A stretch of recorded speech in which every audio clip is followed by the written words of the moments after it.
Martin, thank you again for jumping in, for saving the day in a way, for making this amazing presentation. And I have to confess, I'm always awed and amazed by the capability to track so much information, so many things, and put them together and make sense out of them. So that was a knockout presentation. Thank you very much. Thank you. And now I'd like to ask Benjamin to come and take over and lead us into the next panel on ship management. And I'd like to thank Benjamin and Vicky, of course, for your help and support putting this forum together. So Benjamin, please come. We're particularly thankful for your help.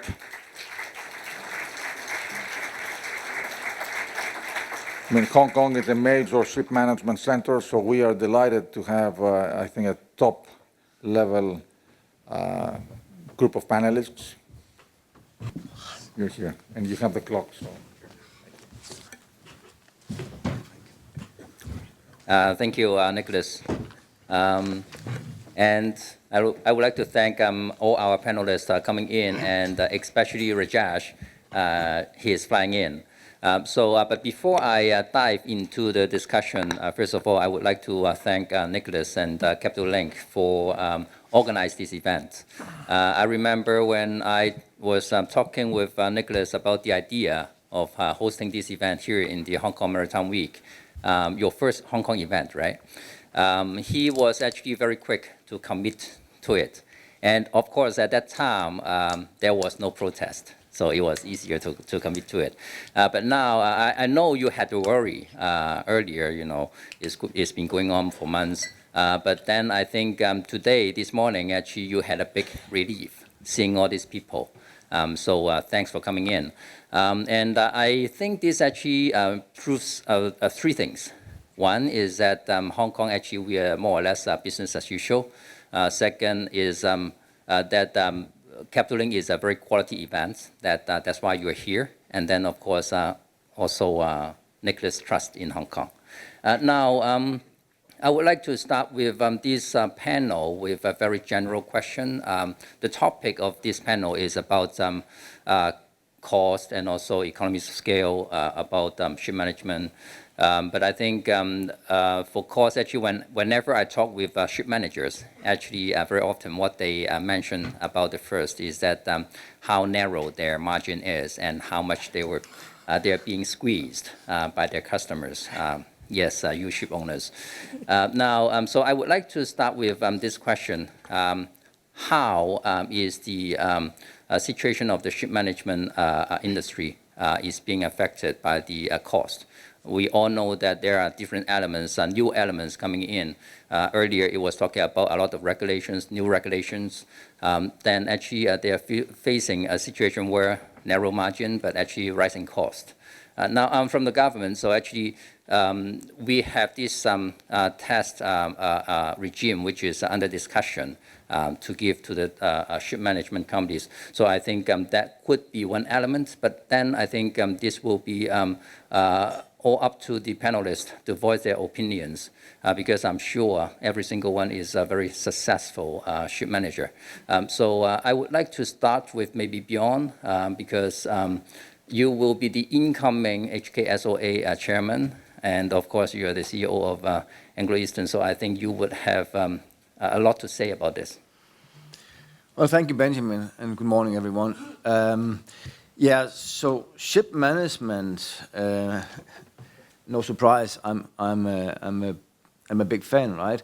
I think when it comes to cost, I think you have to look at it this way: price is what you pay, value is what you get, right? So what's really important is to get a lot of value for the money you pay, right? Cost will always be important in any business. You're going to run a tight ship, but the value that you get, and from ship management perspective, that value comes from, I think, from the scale, from the focus, from the resources. It is a people business. We have 28,000 seafarers on our books, and the amount of investments we can make in training, in education, in making sure people are fit for purpose on the right ships at the right time, and in recent years in technology, is unparalleled, right? So that's where scale ship management really provides value to our clients. Thank you. Now, I would like to then move on to Angad. Now, I think Angad is the only person you've never been on the ship on this panel. I've been on a ship, haven't sailed on a ship. All right, okay. Now, but then Thanks, I think Benjamin. you would have a very different perspective because you've been on the investment banking, asset management, and all that. So I believe you would have extra sharp perception on the cost, on the numbers.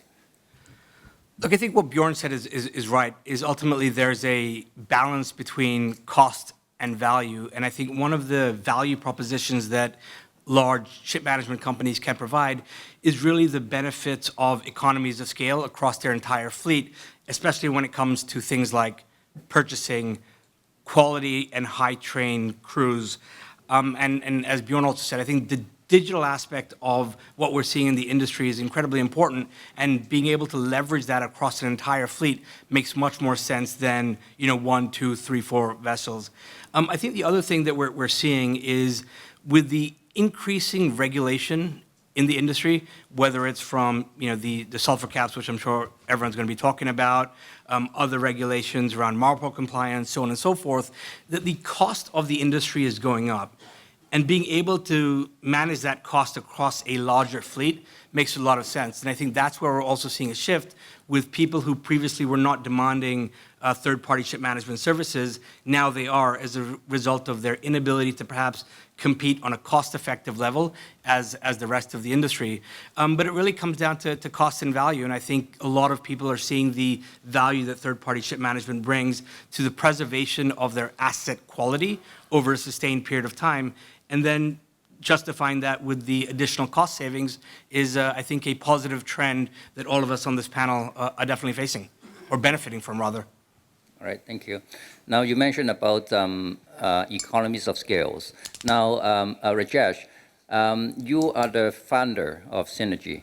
So actually, when you were starting it, then of course, at that point of time, you didn't have the economies of scales. Then how would you do it, and how are you doing it now? Maybe I have a different perspective. As an industry, I think over the years, we have done some amazing work. But is doing the same thing similarly going to sustain? I don't think so. I think we need a fresh perspective to start with from a leadership angle itself. Because we have to move away from that conversation of how much money you make off the coffee to, can you be my thought partner? Can we together create value? So I think whether it's small or big, of course there is definitely benefits of having some scale, but I think the fundamental question is, can we create value for the ship owner? And the second thing on technology is, I feel people using technology is a great tool to transform a caterpillar into a butterfly. But what we don't want to end up doing is to creating a faster caterpillar. So I think we should move away from ideas at 50,000 feet to going down to details and seeing how we can create value together. So in a nutshell, my thought process on your question is that if we constantly find ways of creating value for asset owners, there will be always someone interested in that value proposition. And of course, if you have scale, then it offers you some flexibility in your service offerings. But fundamentally, we have to redesign on our service offering model as a ship manager. Right. Thank you. Now, Captain Zhao, I learned from discussion with Wong that you have something Wong Lights. Then how are you combining this together with what I mentioned, the control of cost, and how the industry is helping in terms of this? Thank you, Ben. Yes, basically Wagwan, maybe many people know, is a traditional family company. And now, just in the recent years, we also started doing some third-party management service. But many of our customers are strategic partners. We do the quite integrated service just to provide the integrated service to our strategic partners.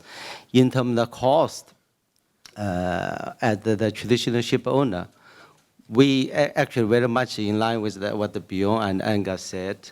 Actually, we value this the daily OPEX. We consider actually it is an investment.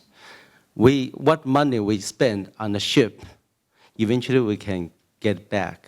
Basically, we need to invest on our people. We need to invest on the maintenance, supply the staffs for the maintenance. From Wagwan point of view, what we are doing, we feel quite successful in the last several years. We invest a lot in the people training. And we very much believe better trained people have the better skills, a particular better sense of belongings to the company. They can deliver a better ship service. And the ship will have a much better, reliable performance. So this, we really deliver value to our end user. Basically, we consider our end user our charterers. So actually, we, as the traditional owners, we found our charterers sometimes value our like in-house management is very much. They consider very close coordinations and very reliable service. So, of course, we also very cautious on the cost, daily cost controls.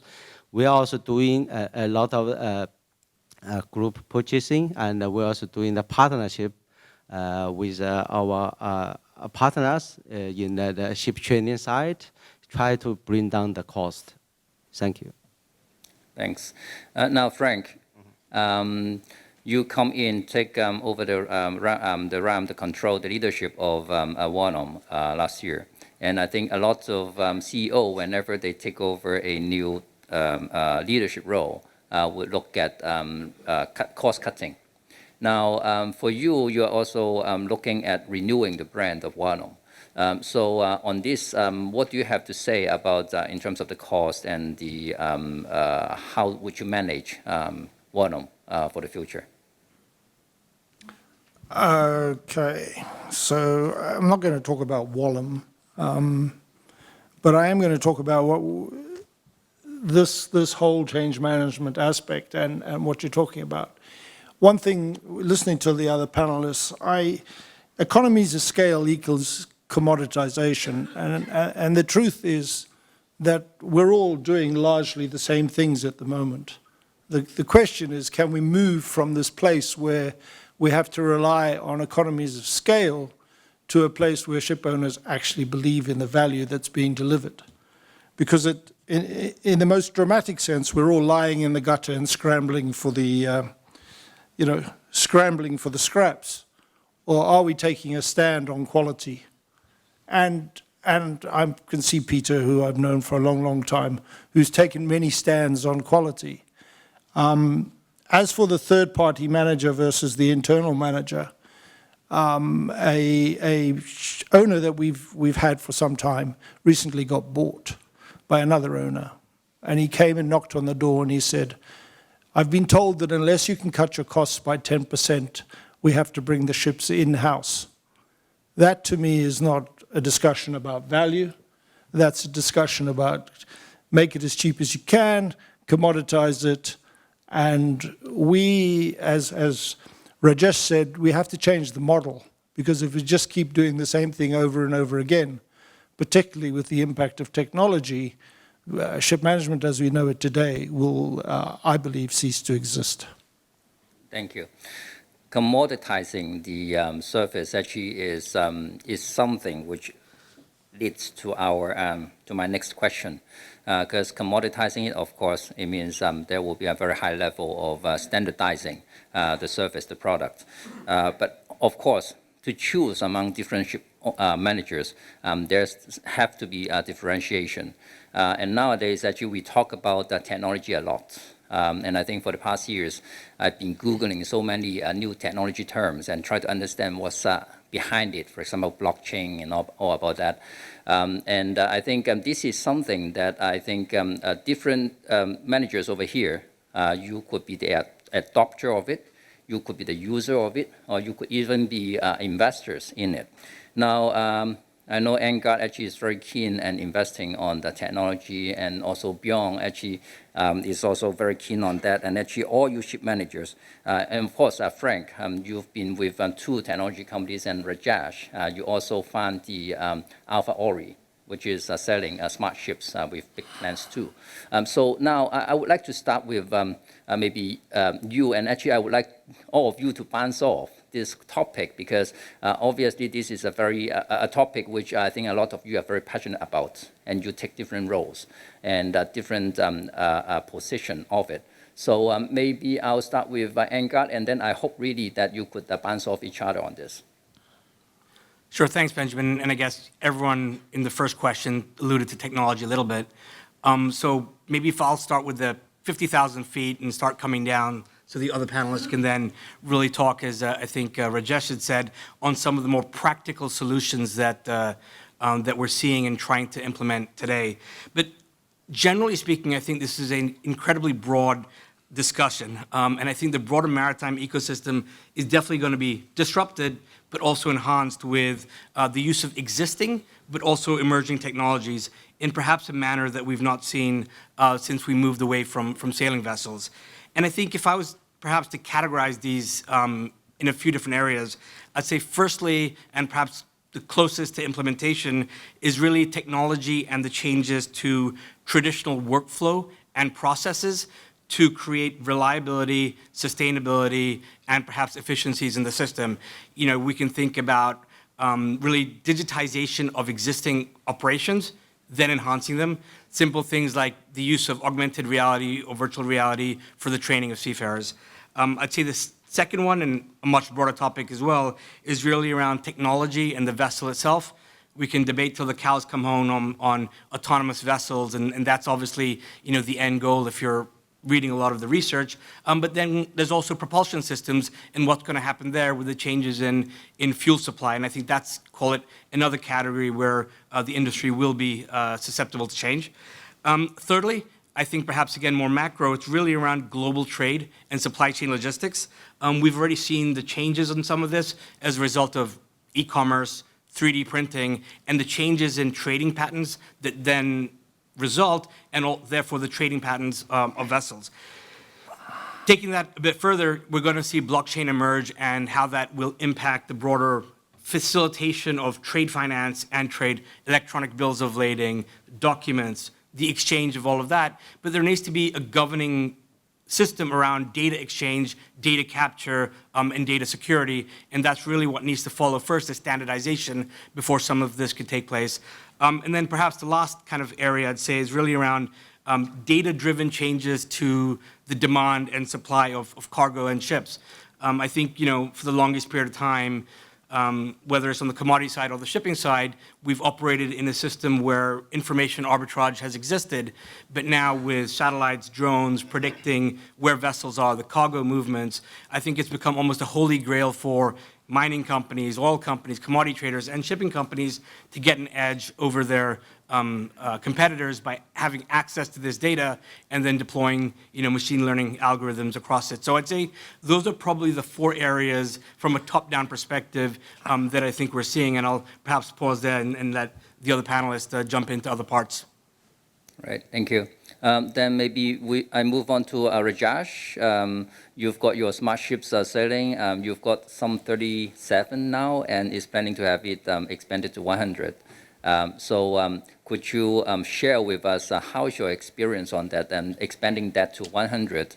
What kind of difficulties that you are facing, and how could, for example, different industries or as managers be a part of it? Fundamentally, I think if you look at Netflix or any other organization, I think timing is important. So I think in terms of timing in shipping, I think we are there. One, because if you look at the bandwidth that's available and the bandwidth that's coming online is significant. Second, if you see is the maturing technologies, whether it's IoT, big data, blockchain, I think that's also matured significantly. So in terms of timing, I think we are there. And in terms of smart ships, what we have done is, I'll give you a couple of examples. One, we are working with Maersk on ships to see how can we get into fuel optimization. As we all know, Maersk has themselves a very large program on fuel optimization. So how can we connect systems on board and then try to look at ship as a whole and overlay that with multiple data sets, whether it's from weather, whether it's from design, whether it's from commercial requirements, and then see how can you optimize the fuel consumption. The other area where we have worked is auto cargo allocation on chemical tankers. You just generally tend to get 300, 400 parcels of chemicals. How do you know how to optimize that ship and say which chemical should go to which tank, for example? So how do you optimize the ship in itself? So what we have so far done is to be able to connect different systems and then be able to draw insights and then share the insights to people on board and people ashore simultaneously so that they are able to make better decisions because of the fragmented data sets that we have. But the bigger challenge in this whole thing is people and process. So I think that's where we need to what, we were talking just now, what Frank's saying, we need a change in the mindset in people and process. It's a hard work down the road, but I think it's definitely needed for us to make this technology effective. That's where we see the biggest challenges. It's not about getting from 37 to 100, which was not very difficult, but how do you make sure that this 100 are executed so well that people see value today in adopting smart ships? Right, thank you. Frank, you've been with Inmarsat, and obviously technology on communication is very important. Now, do you have anything to share on this perspective or in general in terms of ship managers? Yeah, as far as Transas or Inmarsat or any of these companies, I would say they are a long way from providing the complete solution. When I listen to Rajesh talk about fuel optimization, I'm sure if you go down the group, everyone's doing something about fuel optimization. Everybody's doing something about electronic charts or this or that. But that is a fragmented approach, and by no means is that the true meaning of digitalization. Digitalization in its purest sense is a complete revamp of the business model and a complete revamp in the way that we go about doing this. And when you've got 37 suppliers of Ecdis's and 70 suppliers of VSAT, and when you've got 50 suppliers of weather and 25 different fuel optimization tools, and nothing talks to anything else, you are a long, long way from digitalizing an industry, particularly when you've got a customer who doesn't want to buy it, can't see the value, and doesn't want to share his data. So we are in the process of slowly modernizing. We are not in the process of digitalizing. And when you listen to Martin Stopford talk earlier, we're building ships with diesel engines that are clunking around while we're doing massive data calculations on logistics, ships that will be around for 15 to 20 years. So the resistance from the top down for the industry to digitalize is massive. And as much as we want to put the technology on board, and as much as we want to digitalize, there is a huge remaining resistance to do anything other than be that caterpillar that is modernizing slowly.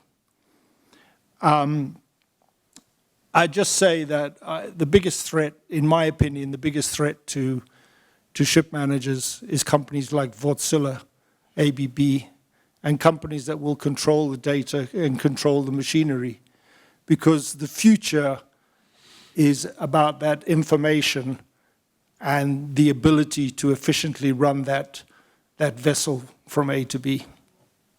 Thank you.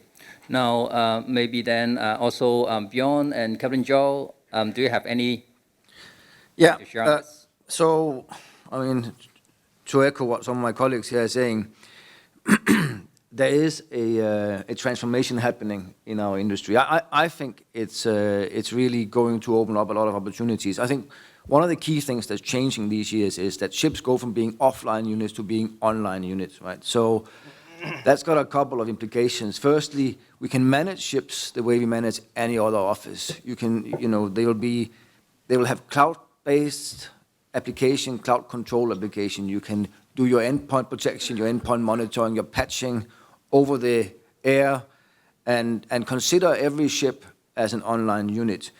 It also has implications for transparency and for standards. Right? So on transparency, it means that there will be a single instance of the truth on board the ship with the ship manager and with the owner or the charterer. Right? So that's going to be a game changer, that no one in that sort of chain of value and information can hold back on that information, because we will all have the same information at the same time. It's going to enable us to deal with cybersecurity and GDPR and other privacy concerns in a much more effective way than we do today. And once the sort of platform, which will have two elements, there will be the information technology, which are the process management, the workflow management part of how we manage the ships and the duties on board. And then it'll be the operational technology, which is all about sensors, ECDIS, data, radar, AIS, weather, etc. All of that is going to convert and enable artificial intelligence, machine learning, etc., to really derive value for the end users and for the owners in this process.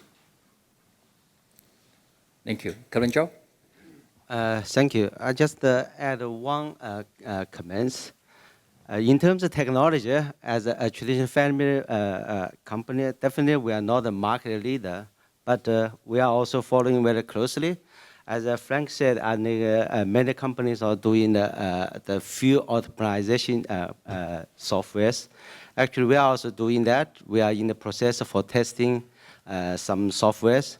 But my comments is that so many technologies, but we are lack of the integration from the one software to another software, from one party to another party.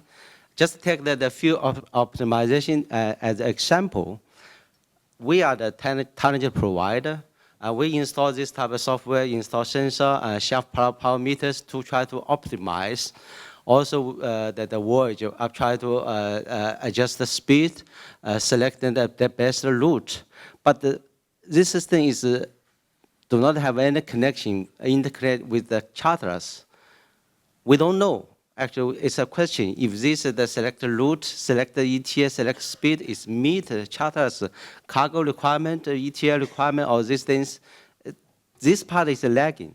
Basically, this system is still, I would say, if we lack of this type of integrations, the value itself will be much reduced. Thank you. Thank you.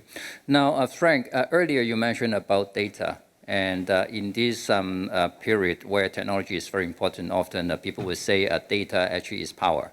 Now, would you rather to be investing in a technology so that you could be controlling or having access to this data, or would you rather to outsource it to a third party and then they will be having all those data on hand, and then actually they will be more or less be able to reuse this data? Actually, sometimes they can even sell the data, or even Angad, because you invest in it. So now, how would you see this development? Would you see, for example, ship managers owning more data, or actually it's more like an industry trend to actually outsource it? First of all, I think in terms of the software and the development of the technology, you would always outsource it. I'm not a big fan of through many years of pain. I am certainly not a big fan of in-house development. The more you spend, the more problems you get. So I think using outsourced tools, for instance, simple tools, even like Tableau, but even more sophisticated machine learning and AI tools. So you would definitely outsource it. I think the use of, just because you've outsourced the tools doesn't mean you're outsourcing the manipulation of the data. You can still bring in people that can run the required processes to analyze and utilize the data. And I think that's one area where we need to be looking sooner rather than later. bringing in data scientists and starting to use that data. Of course, then there becomes a discussion about who owns the data. Yeah, I tend to agree with what Frank said, but with perhaps a bit of a twist on it. I think right now, the question on who owns the data is very important, because obviously the third-party ship managers are managing an asset on behalf of an owner. It's their ship, it's their information, and we're utilizing that data to enhance the value of a service that we provide them. But, you know, a comment that Frank had made earlier around guys like Wärtsilä and some of the other manufacturers, and when new equipment starts coming on, there will be this debate on who owns that data, where is it accessed, and who has access to it. So I think a lot of thought is needed around the policies and regulations in which data will be shared and exchanged, and who can utilize that data. I think each individual company or subsector of the industry working in silos can't work, and I think the ecosystem is much larger, so we need to build a framework that will work for all participants in the industry. And then specific to, I think, how, you know, ship management companies will work, I do agree that we need to bring in, you know, perhaps a different skill set of talent that we've not thought about before. Data scientists, you know, forecasters, other people from perhaps computer science backgrounds, to be able to utilize the data that we have access to today, extracting that data, some of it's structured, some of it's non-structured, and being able to put it in a place where then ultimately we can work with third-party providers to manipulate and visualize that data, you know, the tableaus, as Frank mentioned, et cetera. We don't need to recreate some of that, but we're the ones who need to be able to extract our data, and we understand what we're looking for, and those are the questions that we'll need to ask and have people work with us to get answers to that information. Thank you. I would like to move on to people now. Ship management as an industry, actually, I think it has a big portion of work actually is more with people management. Now, with technology, then of course, the sort of people would be very different. I'm sure that the people that you're hiring now is very different from the people that you hired 20 years ago, and the technical know-how and all that. Now, I would like to ask, how do you see the supply of crew these days? Are they up for the challenge of all these new technologies? And also, Frank also mentioned about the resistance within the organization. Then I think if people, they are not equipped to deal with this kind of technology, there would be stronger resistance. And then, of course, the government, as we have this Maritime and Aviation Training Fund, and we believe that could be part of the relief in terms of training and upbringing of the crew on the different aspects. Now I'll start with Kevin Joe, and then maybe also Rajesh and other panelists on this topic. Thank you, Ben. Yes, in terms of the technology, because so many new technologies now is applying to the ships, particularly in the future, so many people, a very hot topic is autonomous ships, and it's very hot.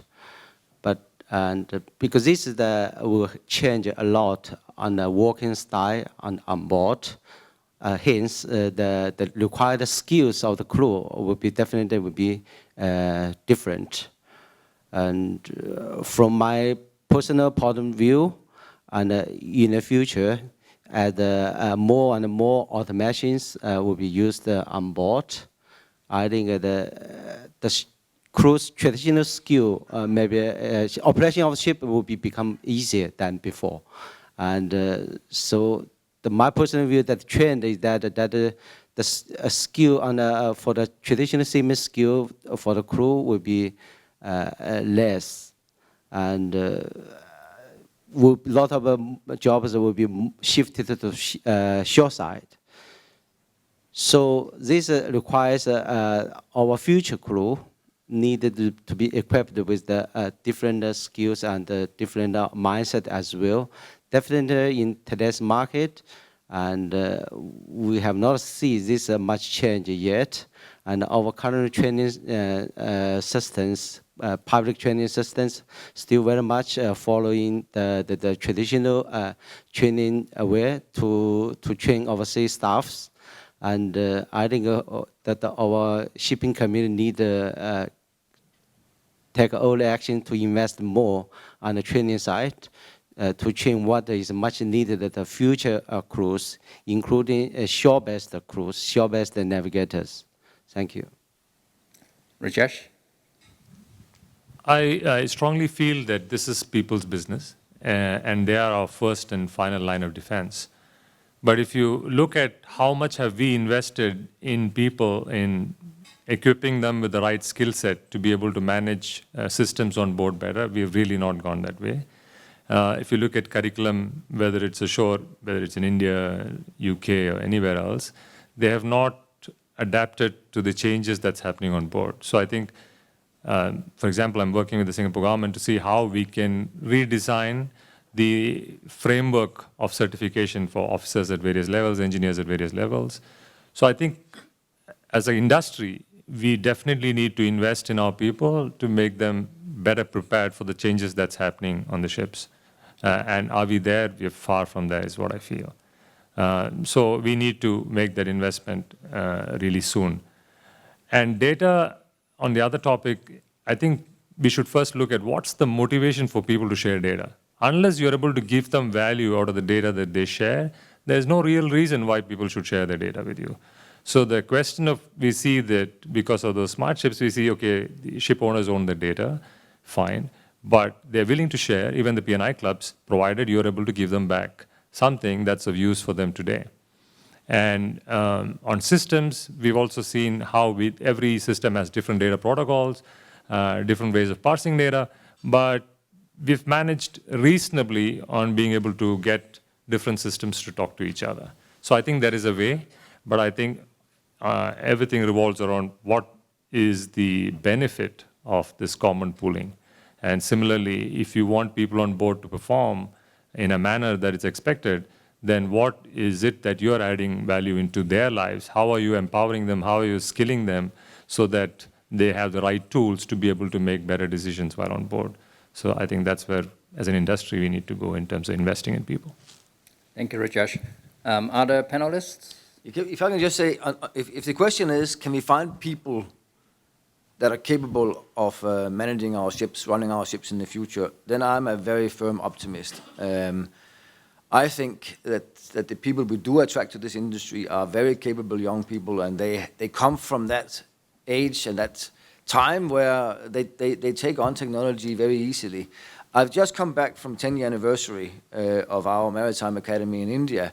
We have 500 cadets through this academy every year. We recruit from a pool of more than 20,000 applicants. So there are plenty of people who want to join this career. And when I then see them in the academy and see the way they work with technology, I mean, we use virtual reality to show them around the ship, to teach them how a cargo tank looks, how to set a lifeboat, etc., before they're even on a ship. These youngsters are far better prepared to go to sea than I ever was when I was at their age. They are really, really bright, and they have so much knowledge. We even have an innovation incubator in that academy. And this year, one of the cadets showed me he'd invented a fall measurement device. So basically a little thing he put in his boiler suit, and if it falls, it's basically an accelerometer. If it falls, there will be an alarm on the bridge showing the location of where he is. We also have a cadet who had invented a couple of cameras to put on the bridge, basically measuring the eye movements of the officer of the watch, and through that, detecting fatigue before it becomes a problem, right? So these kind of innovations give me great hope for the people who are going to run the ships in the future. They are really smart. Thank you. Maybe Angad? Sure, and I think perhaps I'll take a little bit of a different route to this. As you mentioned, Benjamin, on the Maritime and Aviation Training Fund, and I think kudos must be given to the Hong Kong government for what they've done in trying to promote talent in Hong Kong for the maritime industry. And I think if I just look at, given it's connected, the other panelists talked about the ships, and if I just talk about shore-based for a second, I think Hong Kong does have a very strong labor supply of maritime professionals, finance, insurance, legal. And I think that talent pool is extremely important for the ecosystem. We also have a lot of ship owners, ship operators, port operations, and again, very strong talent pool. The ship management cluster, again, extremely strong here and very strong talent pool. So I think what really we as an industry also need to do to retain, hire, and find the best talent is, as perhaps Bjorn said, is really get to kids at a very early level. I think the focus should probably be on school level children, because I think that's the future. They're better equipped with the skills necessary to be successful in a rapidly changing technological environment, whether again on the sea or at shore. And I think as an industry, the onus is on us to really be out there promoting our industry, not just showing trials and tribulations of what happens on a ship, but also show that computer scientists, data scientists, mathematicians, economists all have careers in the maritime industry. And that, I think, will allow us to kind of upgrade the entire pool that we have working in our offices. Thank you. And Frank? Yeah, I would tend to agree with them. I mean, maritime at the end of the day is a very romantic place, but it's not very sexy. And we don't make it sexy enough. I'm not at all worried about the capabilities of the young people. I was also in India recently, but at a fleet officers meeting where the second officer, a young lady, was complaining the captain didn't know how to use half the technology and she was teaching him how to use it. So I don't think there's a problem in terms of the people going to sea. I think there's a problem in attracting them in a way that they can see that they're valued and that they have a good career. And I know Bjorn says there's a big pool out there, etc., but we could do a lot better in terms of how we approach the thing of crewing on a global scale, because at the end of the day, training is a little bit of a swear word when you come down to budgets with some of our owners. Thank you. Now, our time actually is up, and usually I always say it's important to end the panel with a positive note. And actually, Frank has helped me to end it with a romantic note, so which is fantastic.